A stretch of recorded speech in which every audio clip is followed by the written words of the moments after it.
자, 이런 와중에 EU는 있는 놈들끼리 뭉쳐가지고 쉽게 말해서 이제 EU 안에서도 귀족정이 등장을 하고 있는 듯한 모습이 보입니다.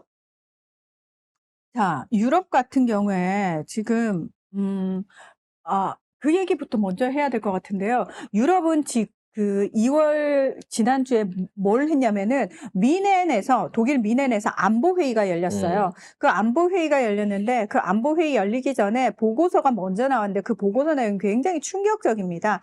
트럼프를 향해서 전후의 국제질서를 스스로 깨고 있다. 미국이 만든 국제질서를 스스로 깨는 파괴자다. 이러면서 엄청 세게 비판을 하거든요.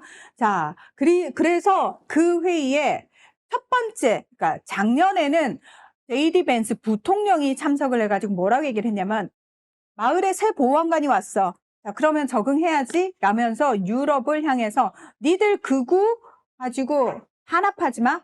언론의 자유를 빌미로 극우 탄압하지 마 이러면서 엄청나게 유럽을 쪼아댔단 말이야. 함부로 무시하는 얘기를 막 하고 갔어요.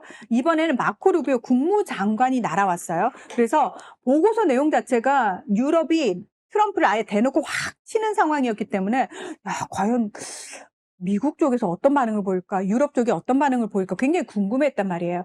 근데 마코 루비오가 왔어요. 와가지고 딱 취재진들도 전 세계에서 어마무시하게 몰렸습니다. 왜냐하면 유럽하고 미국이 부딪히는 상황이었기 때문에.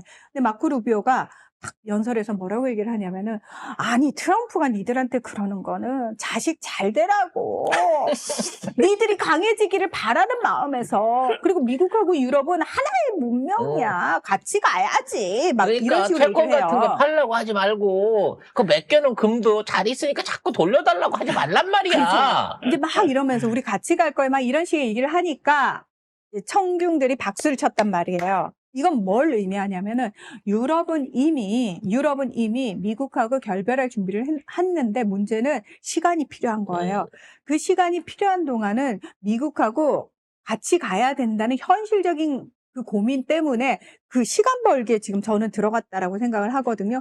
그래서 근데 중요한 건 독일도 그렇고 프랑스도 그렇고 뭐 영국도 그렇고 나와가지고 다 무슨 얘기를 했냐면 유럽이 스스로의 안보를 책임져야 되고 강해져야 되고 그래서 거기 중국 왕위부장도 갔어요. 그래서 왕위부장하고 독일 외무장관하고 프랑스 외무장관이 셋이서 사진을 찍었어요.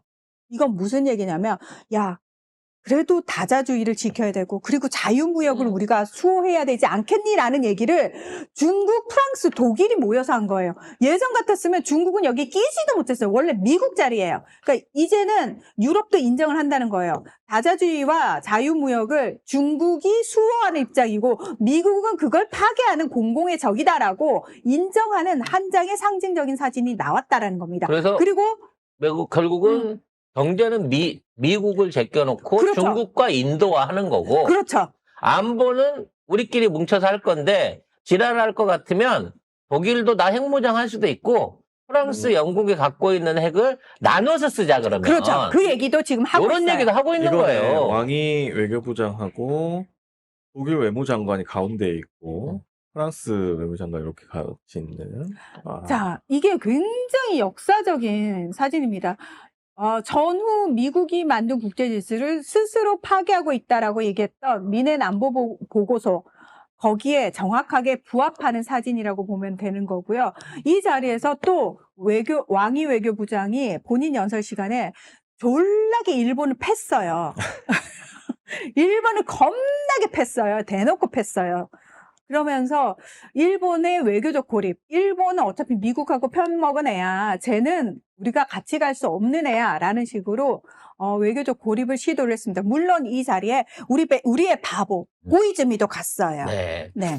아무튼 이렇게 유럽은 사실상 미국을 손절치는 방향으로 나가고 있기 때문에 이 상황에서 우리도 간을 잘 봐야 됩니다. 네. 그렇습니다. 자, 어쨌든 그래서 유럽이 지금 계속해서 이제 유럽은 미국과 결별을 결심을 했는데 문제는 뭐냐면 유럽이라고 하는 EU 안에는 친트럼프 세력이 있어요.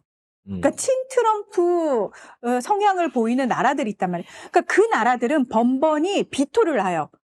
그러니까 유럽은 원래는 회원국 만장일치여야 돼요. 근데 이런 식으로 해서는 일이 죽도 밥도 안 되는 거예요. 그래서 뭘 했냐면은 돈 있는 애들끼리 우리끼리 결정하자.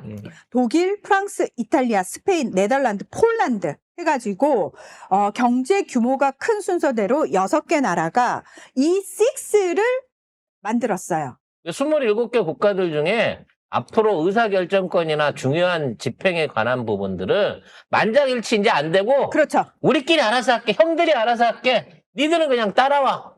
라고 얘기를 하고 있는 거죠. 이러면 EU도 조만간 깨지겠는데. 그 이익에 맞춰서 이 깨질 수밖에 결정권을 없죠. 뺏겨버린 국가들은 주변국들이나 가까운 국가에 가서 달라붙는 게 훨씬 더 유리하구나라는 생각할 수 있는 거 아니겠어요? 근데 EU가 균열이 왔다라고 얘기를 하는데 만약에 EU가 깨지게 되잖아요. 만약에 깨지게 되면 실질적으로 손해는 누가 보냐면은 동유럽 국가들, 특히 작은 나라들, 뭐 특히 헝가리나 뭐 이런 나라들 요런 대표적으로. 나라들. 왜냐하면 이 나라들은 분담금은 적은데 지원금을 많이 받는 나라거든요. 사실은. 그리고 요 나라들의 두뇌들, 고급 두뇌들은 거의 대부분 서유럽 쪽으로 건너가 있는 상황이에요. 그렇기 때문에 이 나라 자체를 뚝 떼가지고 내버려 둬버리게 되면은 얘들 나라는 굉장히 혼란스러워지고 경제적으로 추락을 하게 됩니다. 물론 그게 유럽 대륙 전체는 엄청나게 마이너스가 될 수밖에 없죠. 혼란을 가져올 수밖에 없지만, 그래서 EU를 깨는 것까지는 안 하려고 하겠지만 적어도 EU 내에 균열이 오긴 왔는데, 자, 여기서 이제 각 나라들이, 유럽의 국가들이 판단을 잘해야 되는 거라고 보시면 되고요. 이제 폴란드 경제 순서대로 묶었다고는 합니다만 폴란드가 들어간 이유는 하나예요. 지금 폴란드가 러시아의 최전방에 서 있는 대표적인 나라잖아요. 그리고 한국 무기로 무장을 해서 그나마 지금 행동대장을 할 수 있는 그렇죠. 그만한 압도적 무력을 사실 갖춘 게 폴란드거든. 그리고 폴란드의 총리가 도널드 투스크라고 해서 유럽 의회 상임의장을 했던 사람이에요. 그러니까 친EU이기 때문에 EU하고 쿵짝쿵짝이 굉장히 잘 맞습니다. 그러나 폴란드의 대통령은 또 보수 쪽입니다. 그래서 이제 중요한 건 그거에 결론을 좀 내릴 시간인 건데, 지금 세계 정세는 여지까지 전후 이전에 2차 대전 이전에 유지돼 왔던 이 동서진영 간의 갈등이라든지 아니면 뭐 이념적 갈등, 뭐 지역적 패권주의, 자유무역주의, 그 수많은 변화의 시기들보다 더 급격한 변화를 갖고 올 가능성이 이제 높아졌어요.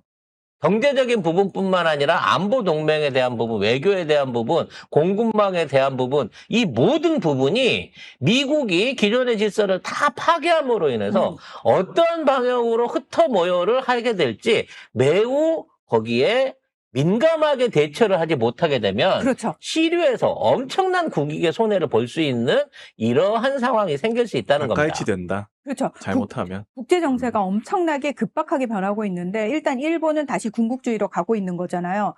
미국 같은 경우에는 자신들이 전후 세계에 만들었던 국제 질서를 스스로 깨고 있죠.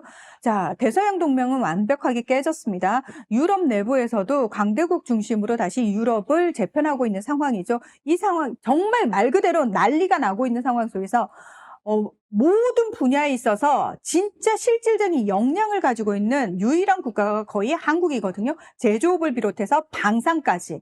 그리고 공급망의 안정부터 안보에 대한 자의적인 안보 능력까지, 그리고 경제적 안정 성장까지, 이 모든 거를 골고루 갖추고 있는 나라 우리밖에 없어요. 우리밖에 없어요. 대한민국 네. 밖에 없어요. 따라서 네. 어떤 국가들도 대한민국과 손을 잡아야만 유리할 수 있는 상황이 되는 건데, 여기에서 어떤 방식으로 실용 외교를 할 수 있느냐는 앞으로 이재명 대통령의 활약에 따라서 달려있다는 겁니다. 다만 그 대통령이 그만한 역할을 하기 위해서는 지금도 정리가 안 되는 내란 종식, 윤석열에 대한 사형 선고부터 시작해갖고 내란 잔당 처벌과 국짐에 대한 해산이 해결이 돼야 될 텐데, 지금 그 부분을 해야 될 국내에 있는 정치인들이 딴 생각을 하고 있는 게 문제라는 거죠. 그래서 저희가 계속 얘기합니다만 국회의원, 국제 정치 시험 보고 후보 자격 뽑아야 된다고 생각합니다. 지금 이 상황 속에서 지 배지 그거 유지하려고 그 권력 다툼에만 몰입해가지고 되겠습니까? 아무튼 그에 대한 얘기를 2부에 좀 이어가도록 하고요. 다카이치가 그러면 한국에 대해서 도발하는 거 아니냐? 독도의 날 정부 측의 사람을 보내지 않는다라고 하는 발표가 나왔습니다. 차관급이 갈 것 같아요. 차관급도 안 간다는 얘기가 안 나왔거든요. 가요? 아예 안 간다고. 그래서 원래 장관 보낸다고 했어요. 지금까지 차관이 갔고. 근데 차관도 안 보내겠다라는 얘기가 나오고 있습니다. 과연 3월달 이재명 대통령하고 만남을 앞두고 있는 다카이치가 이번 독도의 날에 우리를 도발할 것인지 아니면 유화 제스처를 취해오는지에 따라서 일본의 국익도 좌지우지 되게 될 겁니다. 일단 좀 더 사안을 지켜보도록 하겠습니다.